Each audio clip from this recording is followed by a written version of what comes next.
जय माता दी फ्रेंड्स, हरितालिका तीज व्रत की हार्दिक शुभकामनाएं आप सभी को। कैसे हैं आप सब।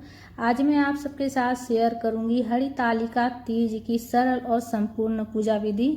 पूजा कैसे करेंगे, माता से सुहाग कैसे लेंगे और कब लेंगे, सरल और संपूर्ण पूजा विधि मैं आप सबके साथ शेयर करूंगी फ्रेंड्स। तो सबसे पहले जहाँ पर पूजा करेंगे, पूजा की चौकी लगाएंगे, वहाँ पर अच्छे से साफ सफाई कर लीजिएगा। और साफ सफाई करके सबसे पहले हल्दी से स्वास्तिक बना लीजिएगा, इसलिए कि सुहाग की पूजा है और सुहाग की पूजा में हल्दी बहुत ही शुभ होता है पूजा में चढ़ाने से। तो जो है ना, आप हल्दी से स्वास्तिक बना लीजिएगा। आटा और हल्दी मिलाकर भी स्वास्तिक बना सकते हैं, या फिर आप जो है ना सिर्फ हल्दी से भी स्वास्तिक बना सकते हैं। सुहागने पति की लंबी आयु के लिए यह व्रत और पूजन करती है। इसमें पूरे शिव परिवार की पूजा की जाती है। और हरितालिका तीज की पूजा जो होती है वो शाम में ज़्यादा अच्छा रहता है, इसलिए कि भोले बाबा की पूजा जो होती है वो प्रदोष काल में करना बहुत ही अच्छा होता है। तो शाम में पूजा करना बहुत ही शुभ होता है। सुबह ही व्रत का संकल्प ले लीजिएगा और शाम में अच्छे से 16 श्रृंगार करके अच्छे से तैयार होकर और पूजा की चौकी लगाकर उसके बाद पूजा अपना शुरू कीजिएगा। शाम में प्रदोष काल में गोधूनी बेला में उसके बाद पूजा की चौकी लगाकर उस पर पीले रंग के, लाल रंग के शुभ कलर के कपड़े का आप आसन दे दीजिएगा। शुभ रंग के कपड़े का, लाल, पीला, गुलाबी, और अक्षत का आसन देकर शिव परिवार की फोटो को विराजित कर लीजिएगा, तस्वीर को। तो सरल विधि से मैं इस प्रकार से बता रही हूँ फ्रेंड्स। आप तस्वीर में, फोटो में भी आप पूजा कर सकते हैं, या फिर जो है ना इसमें मिट्टी से भी शिवलिंग बनाकर पूजा किया जाता है, शिव परिवार बनाकर, जिसका वीडियो मेरे चैनल पर अपलोड है। और सरल विधि से आप फोटो में इस तरह से पूजा कर सकते हैं। तो सबसे पहले हम कलश स्थापन कर लेंगे। कलश स्थापन के लिए एक कलश लिए हमने पीतल का, तांबा का, मिट्टी का भी आप ले सकते हैं। उसमें कलावा बांध दीजिएगा और रोली से स्वास्तिक बना लीजिएगा कलश में, इसलिए कि जो भी खास पूजा होती है उसमें कलश स्थापन करना बहुत ही शुभ होता है।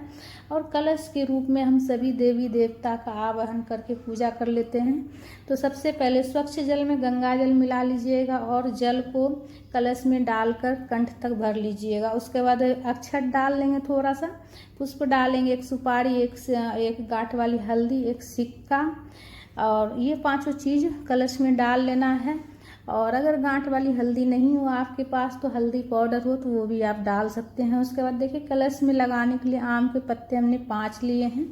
आम के पत्ते अगर ना मिले तो आप अशोक के पत्ता भी ले सकते हैं, 5 की संख्या में, 7 की संख्या में। उसके बाद कलश के ऊपर हम लगा लेंगे आम का पत्ता। उसके बाद हम कलश स्थापन के लिए अष्टदल कमल बनाएंगे कलश को विराजित करने के लिए। तो आप सिर्फ ऐसे चावल का ढेर लगाकर भी आप कलश को विराजित कर सकते हैं, या फिर अष्टदल कमल बना लीजिएगा। और या तो आप स्वास्तिक भी बना सकते हैं चावल से, स्वास्तिक, अष्टदल कमल बनाकर उसके बाद कलश को उसके ऊपर विराजित कर लेंगे। उसके बाद कलश के ऊपर पूर्ण पात्र हम रखेंगे, एक प्लेट रख देंगे और उस पर चावल भर देंगे। पत्ते को अच्छे से सजा लीजिएगा।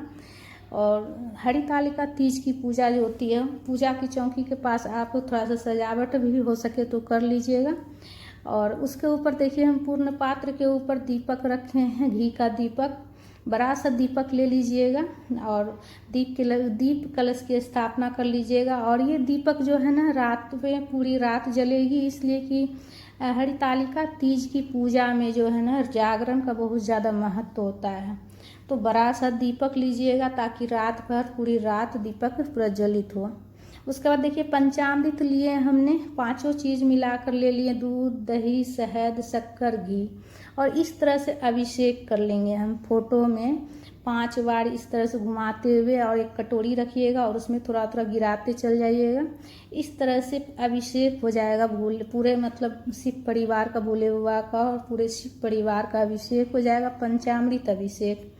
तो पंचामृत से अभिषेक का बहुत ज़्यादा महत्व है। तो इस तरह से आप सरल विधि से पंचामृत से अभिषेक कर सकते हैं फोटो में, तस्वीर में।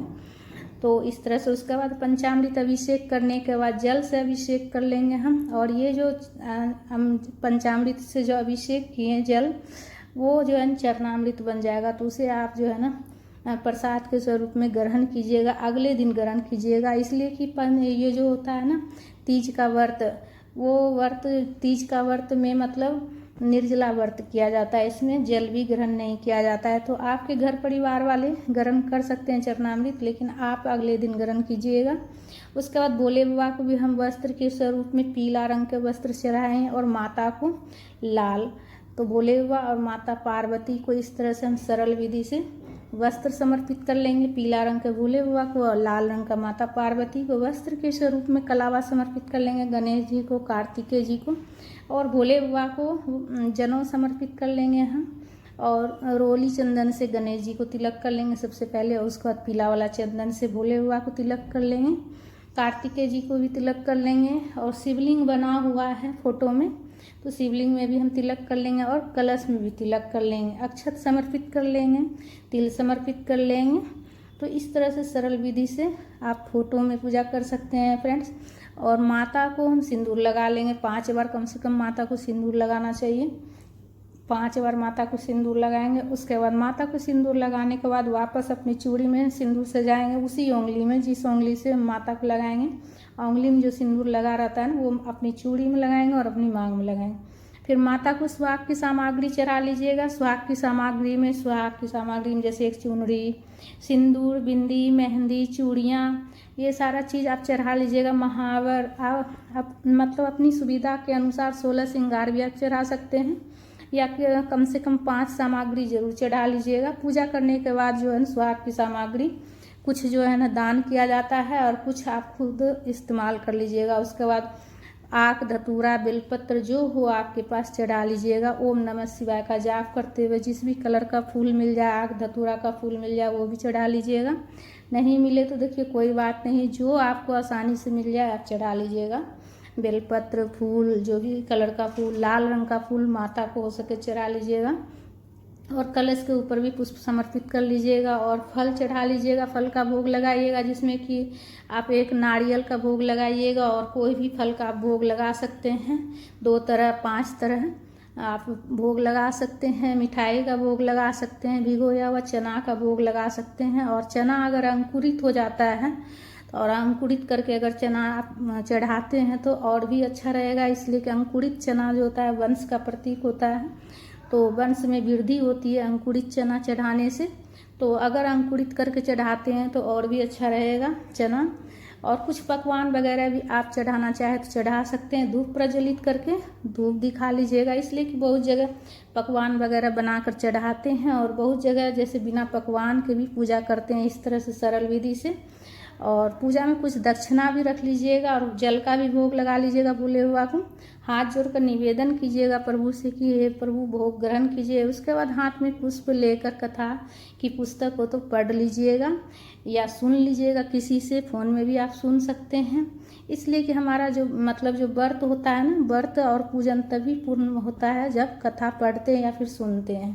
तो कथा आप पढ़ लीजिएगा, कथा की पुस्तक हो तो नहीं हो तो आप सुन लीजिएगा। उसके बाद आरती कर लीजिएगा कपूर प्रज्वलित करके। प्रेम पूर्वक सर्वप्रथम गणेश जी की आरती गा लीजिएगा। उसके बाद भोलेनाथ, माता पार्वती की आरती गाते हुए प्रेम पूर्वक आरती कर लीजिएगा। पूरे शिव परिवार की पूजा की जाती है, इसलिए सर्वप्रथम गणेश जी की आरती गा लीजिएगा। आरती करने के बाद सीधे हाथ में जल लेकर आचमनी कर लीजिएगा, इसलिए कि आचमनी करने के बाद ही पूजा पूर्ण होता है हमारा। इस तरह से जो है ना आचमनी कर लीजिएगा। और रात में जागरण का बहुत ज़्यादा महत्व होता है फ्रेंड्स। उसका बाद आचमनी करने के बाद सबसे पहले आप जो है ना क्षमा याचना कीजिएगा। उसके बाद प्रार्थना कीजिएगा, आपकी जो भी मनोकामना है वो प्रभु से कहिएगा, माता से कहिएगा। उसके बाद देखिए माता से इस प्रकार से सुहाग लिया जाता है सबसे लास्ट में। अगर शादी वाला सिंदूरा हो तो उससे, या फिर कोई नया शादी सिंदूर का डिब्बी आप ले लीजिएगा और 5 बार माता को लगाइएगा। और फिर माता से लेकर 5 बार अपना चुनरी या आंचल से ऐसे इस तरह से लेते हुए और अपनी मांग में लगाइएगा, ठीक है। तो इस तरह से सुहाग लिया जाता है। 5 बार माता को लगाना है, फिर 5 बार वापस अपनी मांग में साड़ी के आंचल से या फिर चुनरी हो तो चुनरी के आंचल से माता से लेकर अपनी मांग में लगाना है। तो फ्रेंड्स हमारा ये वीडियो आप सबको कैसा लगा? अगर अच्छा लगा है तो लाइक ज़रूर कर लीजिएगा और हमारे चैनल पर अगर नए हैं तो सब्सक्राइब कर लीजिएगा।